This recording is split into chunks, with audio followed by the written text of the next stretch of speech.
সারা রাত ঘুমায় না, দুইজনে যায় নামাজে বসে আল্লাহর দরবারে কান্না করেন, রব্বি হাবলি মিন লাদুনকা যুররিয়াতান তাইয়্যিবাতান ইন্নাকা সামিউদ দুআ। ও আল্লাহ, নেককার সন্তান তুমি আমাকে দাও। এই দোয়া করা লাগবে না? লাগবে না। নেককার সন্তান দাও। কয়জন বাবা নেককার সন্তানের জন্য দোয়া চাইছেন, বিয়ে করছেন, সেখানেও যাচাই করলেন না, মাইয়াটা বউ বানাবেন যারে কোরআন পড়তে পারেনি, আনছেন ঠিক আছে ঘরের মধ্যে, আনার পরেও তো মাওলার কাছে বলেন নাই ও আল্লাহ নেককার সন্তান দাও। আল্লাহ তো দোয়া শিখাই দিছেন, নেককার সন্তানের জন্য দোয়া করো, রব্বি হাবলি মিন লাদুনকা যুররিয়াতান তাইয়্যিবাতান ইন্নাকা সামিউদ দুআ। আবার যখন সন্তান আসবে তখন আর একটা দোয়া পড়বা মোনাজাতে, রব্বানা হাবলানা মিন আজওয়াজিনা ওয়া যুররিয়াতিনা কুররাতা আয়ুনি ওয়াজআলনা লিল মুত্তাকিনা ইমামা। আল্লাহর বান্দা দোয়া করে, স্ত্রীও দোয়া করে, আল্লাহ একটা নেককার সন্তান দাও। দোনোজনার দোয়া কবুল হয়ে গেল। আর সে আজিমে আল্লাহ এমন একটা সন্তান তাদের দান করেছেন, দোনোজন আদর্শ দিয়া সন্তানকে লালন পালন করায়। মদিনার নবীর আদর্শ, সন্তান যখন দুনিয়াতে আসবে ডান কানে আজান দাও, বাম কানে একামতের আওয়াজ শুনায় দাও। আজকে বাঙালিদের জানাই নাই যে আজান আর একামত কানে দেওয়া লাগে, যাও দিত হসপিটাল ওয়ালারা সব জবাই করেছি, লেখছে ইসলামী হসপিটাল, ইসলামী। ওখানেও কিন্তু সিজারে বাচ্চা হবে, আজান একামত দেওয়ার কোনো মুয়াজ্জিনের সিস্টেমই নাই। মা বাবা জানেই না যে সন্তানের কানে আজান একামত দেওয়া লাগে, জানেই না। 7 দিন যখন হবে, 7 দিনের দিন সন্তানের চুল কাটো, একটা সুন্দর নাম রাখো। সন্তানের নাম রাখবা সুন্দর, বৃষ্টি, হাসি, খুশি, তুফান। সন্তানের নাম নদী, সাগর, হৃদয়, সবুজ, গম্বুজ। হাসেন আপনারা? একটা বিধর্মীর ঘরে আব্দুর রহমান আছে, রহিমা নামের কোনো মেয়ে আছে, আর বেহায়া বেলাজা মুসলমানের ঘরে ঘরে বেঈমানের নাম। অথচ সহিহ হাদিস নবী বলেন একটা নাম যদি ইসলামী হয় কিয়ামতের দিন আল্লাহ শুধু নামের বরকতে জান্নাত দিয়ে দিবে। স্বামী আর স্ত্রী দোয়া করছেন, আল্লাহ নেককার সন্তান দাও, দিছে। আজান ডান কানে বাম কানে ইকামত, সুন্দর একটা নাম আল্লাহ রাখার তৌফিক দিয়েছেন। নামটা আমি সবার শেষে বলবো, তোমরা গুগলে সার্চ দিয়ে দেখবা কত সুন্দর নাম। যুবকেরা এমন সুন্দর নাম রাখলেন, আদর্শওয়ালা বানাইতেছেন। মা ইমাম গজালি, বিশ্ববরেণ্য দার্শনিক, বড় বুজুর্গ আল্লাহওয়ালা, তিনি বলেন প্রত্যেকটা বাচ্চার জন্য মা হলো প্রাথমিক শিক্ষিকা। মা যা শিখাবে সন্তান তাই শিখবে। এরে আম্মা জান, আমি হাফিজুর রহমান অহংকারীর জন্য বলি না, বুঝাবার জন্য বলি। ছোটবেলা আম্মাজান কোরআন শিখাইছেন, ছোটবেলার থেকে আম্মাজান আমাকে গজল শিখাইছেন। সেই ছোটবেলার থেকে গজল শিখছি, আম্মাজানের সেই গজল শিখতে শিখতে বড় হইছি। হে খোদা দয়াময় রব্বুল আলামিন,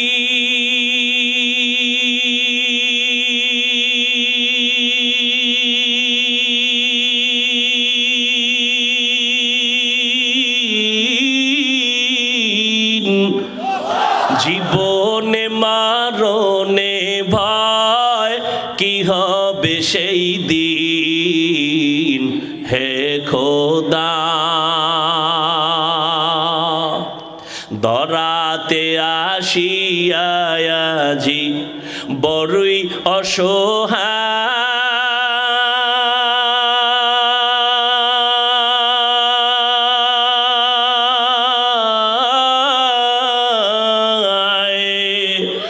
ইহকালের মায়া জালে অন্ধ যে সবাই।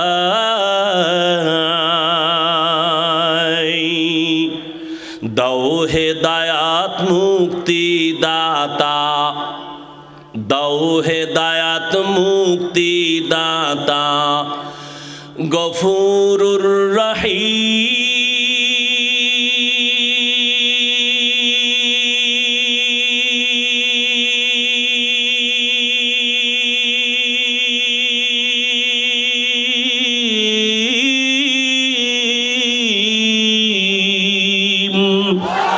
জীবনে মারণে ভয় কি হবে সেই দিন, হে খোদা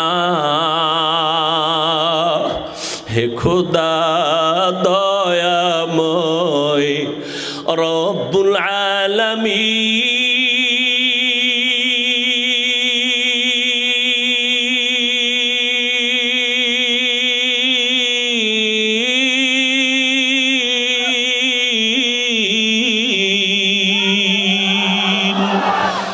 জীবনে মরণে ভয় কি হবে সেই দিন, হে খোদা। আল্লাহ আপনাদের কাছে দোয়া চাই, আমার আম্মাকে আল্লাহ সুস্থতা দান করেন, অনেক অসুস্থ, আল্লাহ দীর্ঘ নেক হায়াত দান করেন। এর পর্দার আড়ালের আম্মা জানে না, ইমাম গজালি বলেন সব বাচ্চাদের জন্য মা হলো প্রাথমিক শিক্ষিকা। যেই মা নামাজি, দেখবেন ওই ছোট্ট বাচ্চা মা যখন আজান শুনে অজু করে, বাচ্চাও অজু বানায়। দেখছেন নি কারবার, বাচ্চাটা অজু বানায়। মা অজু বানাইতে গিয়া চেহারাটা ধোয়, বাচ্চা তো বুঝে না, পুরো গোসল কইরা ফেলায়। মুখ ধুইতে গিয়া জামা ভিজায় ফেলাইছে। আম্মা জান যায় নামাজ বিছাইয়া নামাজের মুসাল্লায় দাঁড়াইছে, ছোট্ট বাচ্চাটাও গিয়া মায়ের কাছে কিনারায় দাঁড়ায় গেছে। আম্মা জান বুকে হাত বেঁধে সূরা ফাতিহা পড়ে ঠোঁট নাড়ায়। বাচ্চা তো বুঝে না মা কি পড়ে, বাচ্চাটাও মায়ের ঠোঁটের দিকে তাকায় তাকায়ও ঠোঁট নাড়ায়। আম্মা জান যখন রুকুর মধ্যে যায়, বাচ্চাটাও রুকুর ভেতরে যায়। আম্মা জান যখন সিজদায় গেল, বাচ্চাটাও সিজদায় চলে গেল। আম্মা জান নাক আর কপাল ঠেকাইয়া সিজদা করলো, কিন্তু বাচ্চাটা গাল মাটিতে লাগায় মায়ের মুখের দিকে তাকায় আছে। দেখে মা ঠোঁট নাড়ায়, বাচ্চাটাও ঠোঁট নাড়ায়। আমার আল্লাহর কুদরতি অন্তরে মায়ার মোহাব্বতের জোশ। আল্লাহ ডেকে বলেন, ফেরেশতা তাকায় দেখ, ওই শিশু বাচ্চাটা ঠোঁট নাড়ায় কেন? বলে আল্লাহ বাচ্চা ঠোঁট নাড়ায় এই জন্য, মা ঠোঁট নাড়ায় এই জন্য বাচ্চাও নাড়ায়। বলে ওর মা কি কয়? বলে ওর মা বলে সুবহানা রব্বিয়াল আলা। আল্লাহ কয় লেখ, এই বাচ্চাও বলে সুবহানা রব্বিয়াল আলা। এই বাচ্চার তো কোনো আমল নামা নাই, এই বাচ্চার সওয়াবগুলো মায়ের আমল নামায় লিখে দাও। ও পর্দার আড়ালের আম্মা জান, আল্লাহ সন্তান দিয়েছেন, ওই সন্তানকে আদর্শ মানুষ বানাইয়েন। ডাক্তার বানাবেন বাধা নাই, তবে কোরআনওয়ালা আদর্শের ডাক্তার বানায় যাইয়েন। সন্তানের ব্যবহারে যেন আলেমরা কষ্ট না পায়, সন্তানের আচরণে যেন মুরব্বীরা কষ্ট না পায়, সন্তানের ব্যবহারে যেন কোনো বন্ধু বান্ধব কষ্ট না পায়। আম্মা জান একদিক দিয়ে সন্তানকে বুঝাবেন, আবার নামাজ পড়ে দোয়াও করবেন। এরে আম্মা জান আল্লাহর কাছে দোয়া করলেন, সন্তানকে আদবলা বানালেন, নবীর আদর্শে সন্তান বড় হয়ে গেছেন। ওই স্বামী আর স্ত্রী দোয়া বন্ধ করে নাই। একদিক দিয়ে বুঝায়, খানার বেলায় দস্তারখানে আমল শিখায় দিলেন, হাত কেমনে ধুইবে শিখাইলেন, সুন্নতের আমল শিখায়। আস্তে আস্তে সন্তান বড় হয়ে গেল, আল্লাহ তাকে এমন ক্ষমতা দান করলেন, সিরিয়ার জমিনের মধ্যে জালেমের আক্রমণ, মিশরের জমিনের মধ্যে জালেমের আক্রমণ। ওই স্বামী আর স্ত্রীর মাঝে আল্লাহ এত মুসলিম নববী আদর্শ দান করেছেন, ওই আদর্শ সন্তান পাইয়া এমন আলোকিত হয়ে গেল, মিশরটাকে বিজয় করে নিলেন, সিরিয়ার জমিনটাকে হাতের মধ্যে নিলেন। মসজিদে আকসা, বাইতুল মুকাদ্দাস, যেখানে জালেম ইহুদিদের আক্রমণ, ইসরায়েলিদের আক্রমণ, ওই সময় জালেমদের আক্রমণ থেকে মসজিদে আকসাকে হাতের মধ্যে নিয়ে নিলেন, মুসলমানের উপরে জুলুম নিপীড়ন বন্ধ করায় দিলেন। এই স্বর্ণের অক্ষরে তার নাম ইতিহাসের পাতায় লেখা। এমন একটা সন্তান সন্তান, এমন মা এমন বাবার মাধ্যমে দুনিয়াতে আসছেন যেই সন্তানের আদর্শে মিশর এবং সিরিয়া বাইতুল মুকাদ্দাস হাতের মধ্যে চলে আসলো, মুসলমানের বিজয়ের স্লোগান।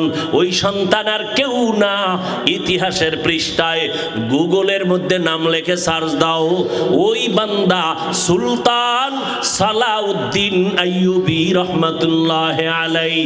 এমন মায়ের সন্তান, এমন বাবার সন্তান সুলতান সালাউদ্দিন আইয়ুবী মিশর হাতে নিয়েছেন, সিরিয়া হাতে নিয়েছেন, বাইতুল মুকাদ্দাস হস্তগত করেছেন, জালিমদের দাঁত ভেঙে দিয়েছেন। সালাউদ্দিন আইয়ুবী, ইতিহাস এত সুন্দর।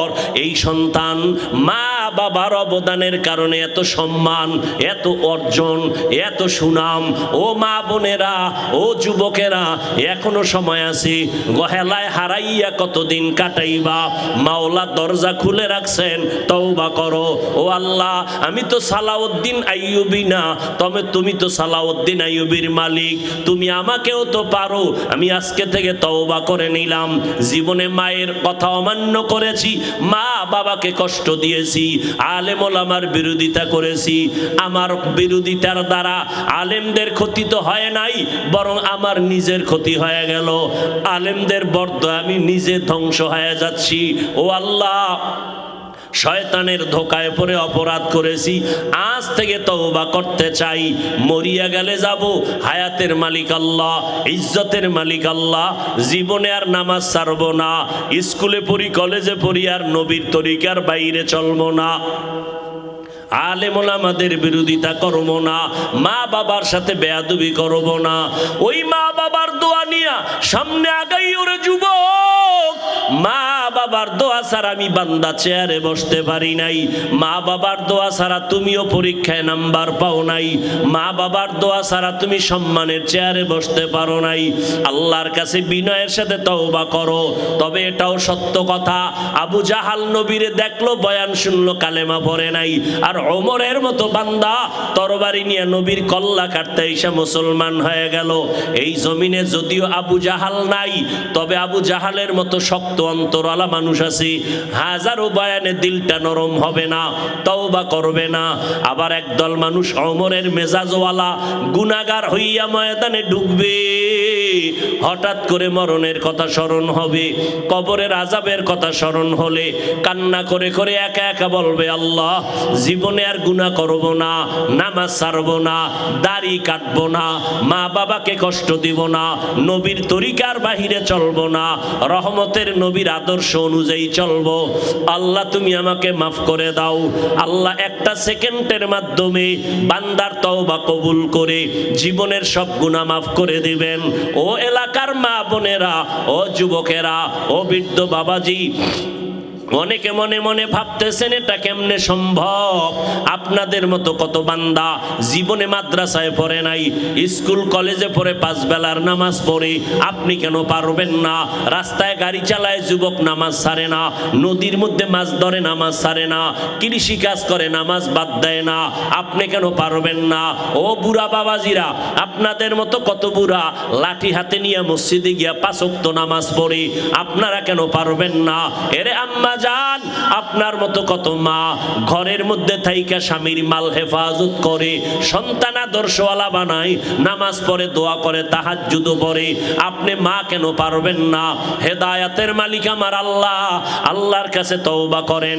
ও যুবতী বোনেরা, আপনাদের মতো কত বোন স্কুল কলেজে পড়ে, মোবাইলে অযথা সময় কাটায় না, যুবকের সাথে সময় ব্যয় করে না, নামাজ পড়ে, লেখাপড়া করে, নিজের সতীত্ব চরিত্র হেফাজত করে। জীবনে প্রত্যেকটা মানুষের অমূল্য সম্পদের নাম হলো সুন্দর চরিত্র। যার চরিত্র খারাপ, ওর টাকা থাকলেও মানুষ চায় না, ওর কিছুই মানুষ দেখতে চায় না। কেন? তার চরিত্র ভালো না। অতএব ও বোনেরা, ও আম্মা জানেরা, ও যুবকেরা, আজকে থেকে চরিত্র সুন্দর করেন, পিছনের গুনাহ থেকে তওবা করেন। মনে মনে আল্লাহকে একটু বলতে থাকেন, আল্লাহরে বলেন, আল্লাহ, জীবন চলে গেল, আর নামাজ ছাড়বো না, দাড়ি কাটবো না, মা বাবাকে কষ্ট দিব না, ওলামায়ে কেরামের বিরোধিতা করব না, দেশের বিরুদ্ধে, জাতির বিরুদ্ধে ষড়যন্ত্র করব না। তওবা করার মতো যদি নিয়ত হয়, অন্তরে যদি মুনাফিকি দুর্বলতা না থাকে, খাঁটি তওবার নিয়ত যাদের আছে, দুটো হাত আমার আল্লাহকে দেখাইয়া দেন। আয় আল্লাহ, হাতগুলো কবুল করে নেন, তওবা কবুল করে নেন, তওবার উপরে মজবুত হইয়া চলার মতো তৌফিক দান করেন। আমিন। আলহামদুলিল্লাহি রাব্বিল আলামিন, ওয়াসসালাতু ওয়াসসালামু আলা সাইয়্যিদিল আমবিয়া ওয়াল মুরসালিন ওয়া আলা আলিহি ওয়া আসহাবিহি আজমাইন। ইয়া আরহামার রাহিমিন, ইয়া আরহামার রাহিমিন, ইয়া আরহামার রাহিমিন। রব্বিরহামহুমা কামা রব্বায়ানি সগীরা। আল্লাহুম্মা ইন্নাকা আফুউন কারীম তুহিব্বুল আফওয়া ফা'ফু আন্না। আল্লাহুম্মা কফিনাহুম বিমা শি'তা। আল্লাহুম্মা ইন্না নাজআলুকা ফি নুহুরিহিম ওয়া নাউযু বিকা মিন শুরুরিহিম। ইন্না কাফাইনাকাল মুস্তাহজিইন। আল্লাহুম্মা ইন্না নাসআলুকা রিযাকা ওয়াল জান্নাহ ওয়া নাউযু বিকা মিন সাখাতিকা ওয়ান নার। اللهم إنا نعوذ بك من البرص والجنون والجذام وسيء الأسقام. ربنا آتنا في الدنيا حسنة وفي الآخرة حسنة وقنا عذاب النار. ربنا لا تزغ قلوبنا بعد إذ هديتنا وهب لنا من لدنك رحمة إنك أنت الوهاب. ربنا هب لنا من أزواجنا وذريتنا قرة أعين وجعلنا للمتقين إماما. ও দয়ার মালিক, কুদরতের নজর দিয়ে তাকায় দেখেন, 2 দিন ব্যাপী মাহফিলের শেষ মোনাজাতে হাত তুলেছি, কত উলামায়ে কেরাম হাত তুলেছে।